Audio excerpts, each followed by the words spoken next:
Bonjour et bienvenue. Aujourd'hui, on va décortiquer l'art de créer une offre tellement bonne qu'elle se vend pratiquement toute seule. On va voir ensemble comment on peut structurer un message qui soit si puissant que franchement, il ne laisse personne indifférent. Alors commençons par une idée qui peut paraître un peu étrange, un peu à contre-courant. Et si on arrêtait d'essayer de convaincre à tout prix? Si, au fond, la vente devenait juste la conséquence logique d'une offre qui est parfaitement adaptée? Cette phrase, elle dit tout. Le but du jeu, ce n'est pas de créer un besoin là où il n'y en a pas. Non. Le but, c'est de trouver des gens qui ont déjà un vrai problème, un truc qui les frustre, et de leur présenter la solution idéale, comme sur un plateau d'argent. Il s'agit simplement de répondre à une demande qui existe déjà. Ok, avant même de commencer à parler d'une offre, il y a une fondation absolument essentielle à poser. C'est peut-être l'élément le plus fragile, mais c'est sans aucun doute le plus important. Sans ça, même les meilleurs arguments du monde ne tiennent pas la route. Ce n'est pas juste une transaction, un échange d'argent contre un service, non, c'est la création d'un vrai lien. Une fois que la confiance est là, une objection, ça ne devient plus un mur, mais juste une question, l'écoute est bien meilleure. Et c'est la base de tout échange qui va mener à une vraie solution, et pas juste à une vente. Bon, maintenant, passons au cœur du sujet. Un principe qu'on peut comprendre super facilement avec une petite analogie sur le thème du voyage. C'est un changement de perspective qui est assez radical en fait. Pensez-y une petite seconde. Le billet d'avion, c'est juste le moyen, l'outil. Ce que les gens achètent vraiment, c'est le résultat, le rêve, les vacances. Cette différence, elle est fondamentale.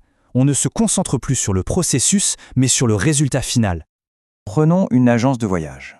Est-ce qu'elle va mettre en avant les tests PCR, les longues files d'attente à la sécurité ou la nourriture de l'avion qui est, soyons honnêtes, souvent décevante? Absolument pas. L'agence, elle vend la destination. Bali, les plages de sable fin, le rêve.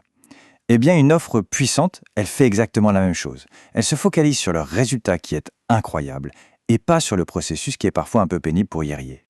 D'accord, c'est une belle idée, mais comment on transforme ça en une formule concrète qu'on peut réutiliser? Comment est-ce qu'on peut quantifier ce qui rend une offre vraiment désirable? Et voilà l'outil. Cette équation, c'est vraiment la clé pour comprendre ce qui se passe dans la tête d'un client potentiel. Chaque petit morceau de cette formule joue un rôle super important dans sa perception de la valeur de ce qu'on propose. Pour que ce soit bien clair, prenons un exemple que tout le monde connaît, perdre du poids. Le résultat rêvé, c'est facile, peser 15 kilos de moins. La probabilité de réussite, c'est la crédibilité du plan. Par exemple, on arrête le sucre et les graisses. Et enfin, l'effort et sacrifice, c'est tout ce que ça implique, l'investissement en temps, en argent, comment engager des pros pour se faire aider. Donc pour rendre l'offre plus attractive, il faut maximiser le résultat rêvé et la probabilité de réussite, tout en minimisant l'effort perçu.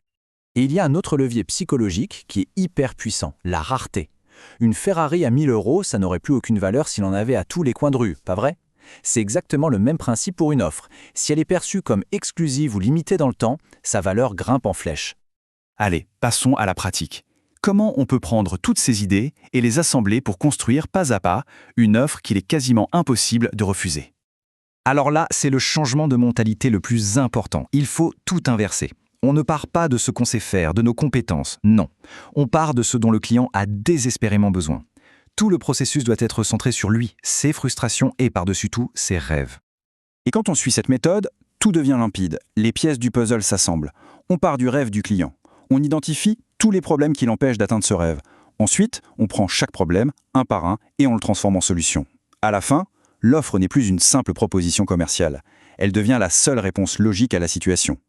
On ne vend plus, on résout. Voilà la question qu'il faut toujours garder en tête. Quand on présente une solution, est-ce qu'on vend la promesse de Bali, la destination de rêve, ou est-ce qu'on est en train de détailler tous les inconvénients du long voyage en avion pour y arriver? La réponse à cette question, elle change absolument tout.